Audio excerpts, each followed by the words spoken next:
माझ्या टेरेस गार्डनमध्ये तुम्हा सर्वांचं स्वागत आहे. तर आज पहा, उन्हाळ्यामध्ये कुठल्या कुठल्या भाजीपाला आपण लावू शकतो, त्यासाठी मी नर्सरीमधून काही रोपं आणलीत. ते तुम्हाला दाखवणार आहे आणि त्याची लागणही करणार आहे. इथे पाहू शकता, इथे मी टोमॅटोची रोपं आणलेले आहेत. हे भरताचं जांभळं वांग आहे. हे कोबीचे रोप आहेत. हे जे आहेत ते इथे फ्लावरचे रोप आहेत. हे हिरव्या वांग्याची छोटे हिरवं वांग असतं त्याचे रोप आहेत. ह्या मिरच्या आहेत. आणि इथे हे जी छोटी रोप आहेत ती सिमला मिर्च म्हणजे कॅप्सिकमची आहेत. तर हे सगळे आपण आज टेरेसवरती लावणार आहोत. इथे पाहू शकता, घरामध्ये काही बटाटे शिल्लक होते.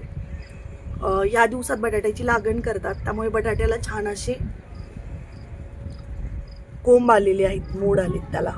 तर असे बटाटे लावल्यावर देखील त्याचे छानपैकी आपल्याला बटाटे मिळतात.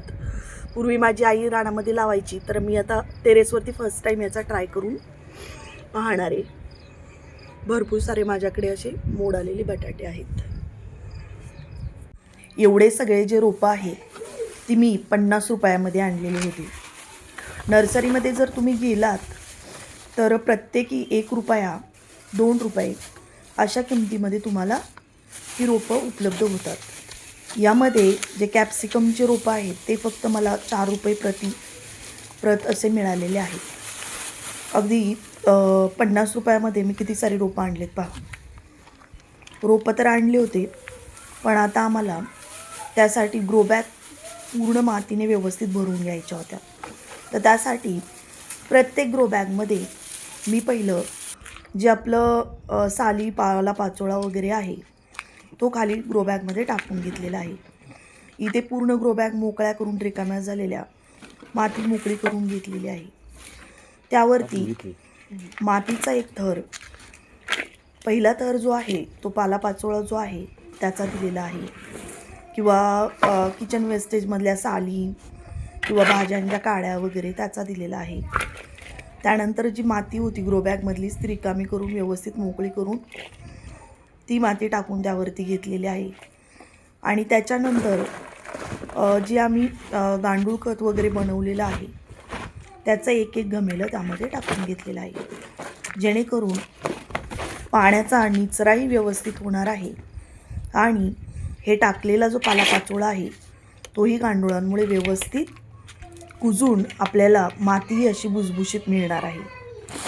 माझ्याकडे राख अवेलेबल होती, ती राखही मी या मातीमध्ये टाकलेली आहे. राखेमध्ये देखील पोटॅशियमची मात्रा चांगल्या प्रमाणात असते, जे की झाडांना वाढीसाठी मदत करते. सगळ्या ग्रोबॅग माझ्या आता भरून झालेल्या आहेत. सगळ्यात कष्टाचं काम तेच होतं आणि ते आता कंप्लीट झालेलं आहे. 7 ते 8 ग्रोबॅग आम्ही भरून घेतलेल्या आहेत. यानंतर मी प्रत्येक ग्रोबॅगमध्ये पाणी सोडून घेतलेलं आहे. याच्यामुळे काय होतं की आपल्याला रोप इझिली तुमचं मातीमध्ये गाडलं जातं. जर कुठलंही झाड नव्याने लावत असाल, रोपं तुमची खूप नाजूक असतात, त्यामुळे त्याची मान वगैरे मोडणार नाही. त्यामुळे कधीही रोप मातीत सरळ न रोवता अगोदर पाणी द्यायचं आणि त्यामध्ये रोप लावायचं. ते इझिली आत जातं आणि अतिशय चांगल्या पद्धतीने मुळंही धरतं. त्यामुळे रोप लावण्याची सगळ्यात योग्य पद्धत म्हणजे आधी माती ओलावून घ्या, ओली करून घ्या आणि त्यानंतर त्याच्यामध्ये पुढे मी तुम्हाला दाखवणारच आहे रोप कशा प्रकारे लावायचं. उन्हाळ्यामध्ये सगळ्याच भाज्यांना तसं पोषण हवामान असतं, कारण रोगराईचं प्रमाणही आळ्यांचं वगैरे उन्हामुळे कमी असतं, कीटकांचं. त्यामुळे तुम्ही वेलींच्या भाज्या घेऊ शकता, किंवा मी जे आज रोपं लावणार आहे ते सगळेच उन्हाळ्यामध्ये छान येतात. अगदी टोमॅटो झालं, वांगी, मिरची, कांदेही उन्हाळ्यामध्ये छान येतात. याशिवाय दोडका, कारले ह्याचे वेल देखील अतिशय चांगल्या पद्धतीने येतात. माझ्या ज्या पहिल्या भेंड्या होत्या त्याच्याच भेंड्या मी सुकवून भेंडीचं बी तयार केलेलं आहे. तर पुढच्या आठवड्यात भेंडी देखील लावून घेणार आहे.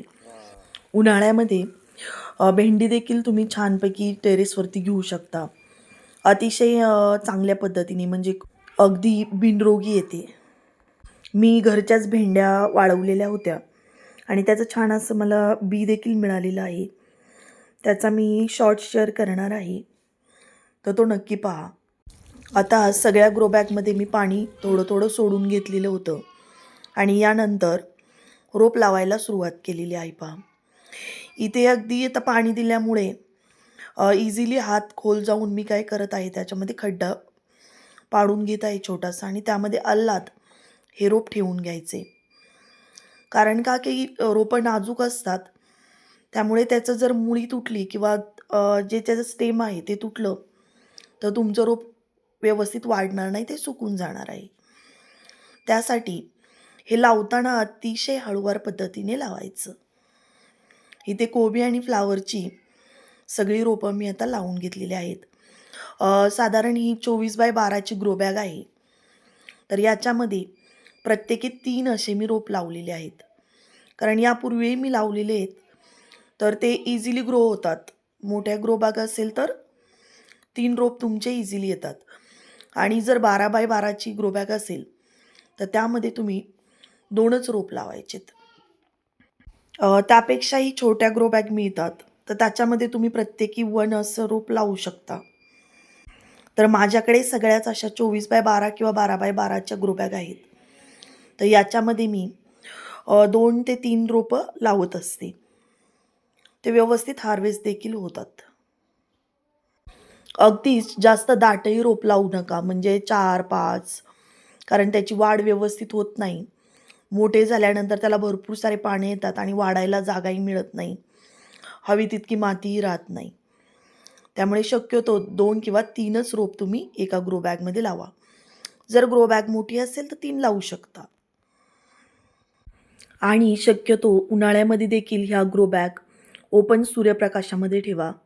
कारण ह्या सर्वच भाज्यांना 5 ते 6 तास सूर्यप्रकाशाची आवश्यकता असते. त्यामुळे जिथे सावली वगैरे येईल अशा ठिकाणी ग्रो बॅग मांडू नका. मी प्रत्येकी 5-5 असे रोपं आणले होते कोबी फ्लावरचे, पण त्या ताईंनी मला एक एक्स्ट्रा दिलं होतं. तर आता कोबी आणि फ्लावर माझं लावून झालेलं होतं. 8 ग्रो बॅग होत्या, परंतु त्याच्यासाठी रोप खूप झाले होते. म्हणून मी मिरचीचेही रोप 2 त्यामध्ये लावून घेतलेले होते.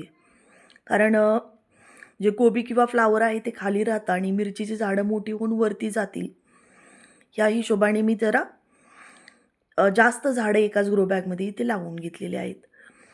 टोमॅटोचे देखील 4-5 झाडं लावले, कारण टोमॅटोचे भरपूर सारे रोप मी आणलेले होते आणि ग्रो बॅगची जरा साईजही मोठी होती. तर ह्याच्यामध्ये 4 ते 5 टोमॅटो मी लावून घेतलेले होते. आता ही छोटी ग्रो बॅग आहे, ह्याच्यामध्ये 3 रोप लावलेले आहेत. शक्यतो टोमॅटो लावत असताना जिथं तुम्हाला बांधता येतील त्याची झाडं अशा ठिकाणी बांधा, म्हणजे मोठं झाड झाल्यानंतर खाली लोंबत राहतं आणि टोमॅटोही तुमचे खाली हे होतात. शक्यतो टोमॅटोला बांधण्याची गरज भासते. त्यासाठी टोमॅटो तुम्ही एका भिंतीच्या साईडला वगैरे ग्रो बॅग असेल अशा ठिकाणी लावा. यानंतर जे भरताचे वांगे आणले होते, ते मी एकाच ग्रो बॅगमध्ये 2 लावून घेतलेले होते. त्याचं झाड मोठं होतं, त्यामुळे एका बॅगमध्ये 2च ठेवलेले आहेत.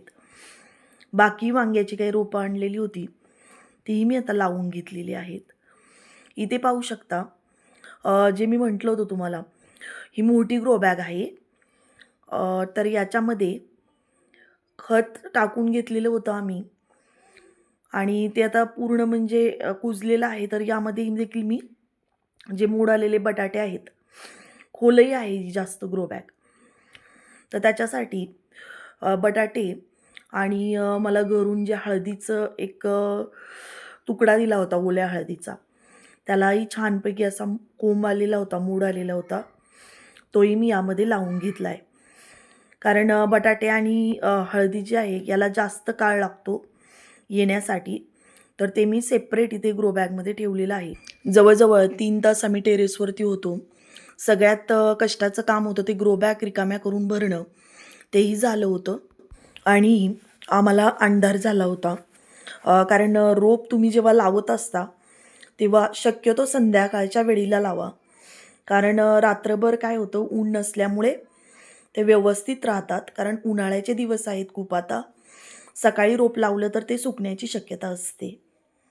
त्यामुळे साधारण 6:30च्या दरम्यान मी हे सगळे रोपं लावून घेतलेले आहेत. तर एकाच व्हिडिओमध्ये मी तुम्हाला आज खूप साऱ्या भाज्यांची रोपे लावून दाखवलेली आहेत.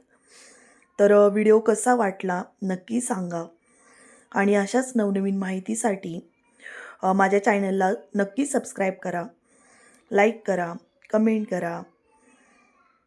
धन्यवाद.